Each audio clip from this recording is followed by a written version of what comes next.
Happy holidays. It's December 22nd of 2022, and I'm going to film a few short clips to share the last chapters of White Bird by R.J. Palacios, a book we began in class, and I promised we would finish in time for winter vacation.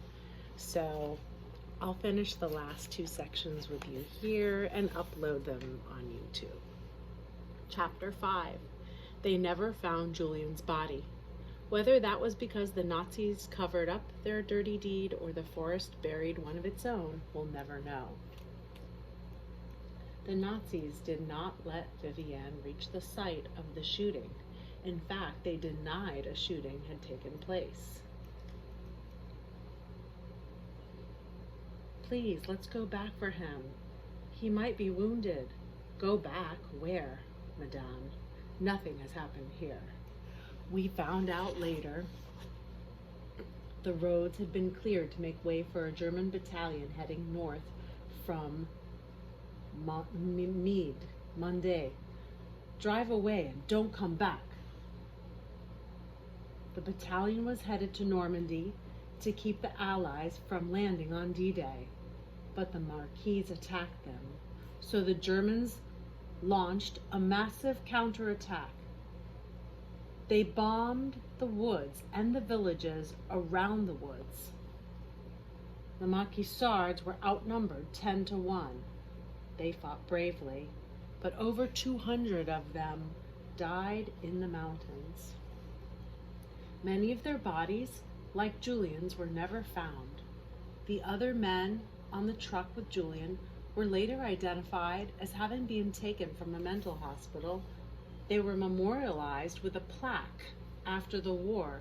Julian's name was not on the list since it could not be proven he was there. This says Massacre de Merneuil, the massacre of Merneuil, May 1944. But I knew that he was. I knew his soul was free now, but Jean-Paul and Vivienne held on to the hope that somehow maybe he had escaped.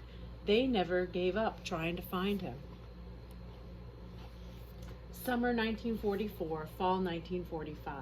I stayed with them for the duration of the war, still hidden, of course. We would listen to the news from Radio London at the Lafleur's home. When France was fully liberated in August of 1944, I was finally able to come out of hiding. But I still didn't go out. Even after the war was over, it was not easy for me to face the world again. Here the newspaper says Germany surrenders. Though it was nice to see Marianne and Sophie when school started, still everything felt different to me. I was different. I felt sad inside for a long time. Winter 1945. One day out of the blue we received word that Papa was alive. Finally, I started to feel a sense of purpose again, to see Papa. He wrote me a telegram explaining what had happened to him the day of the roundup. He had hidden in the forest. When it was safe, he went back home hoping Mama and I were there. He stayed there for a week, thinking we might return home. But eventually he had to leave. He made his way back to the forest, where he was found by the Marquis. They smuggled him across the border to Switzerland.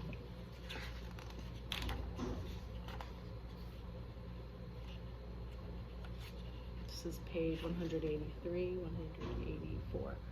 After the war, he moved to Paris. He got a job at a hospital. He spent all of his spare time trying to find me, looking through hundreds of lists. So many names.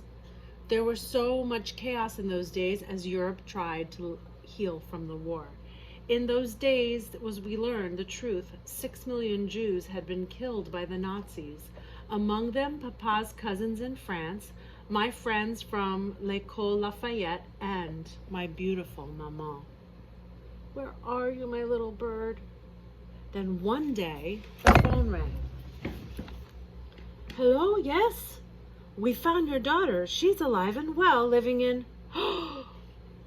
I cannot describe what it was like to be reunited with my father. Sometimes there are no words. January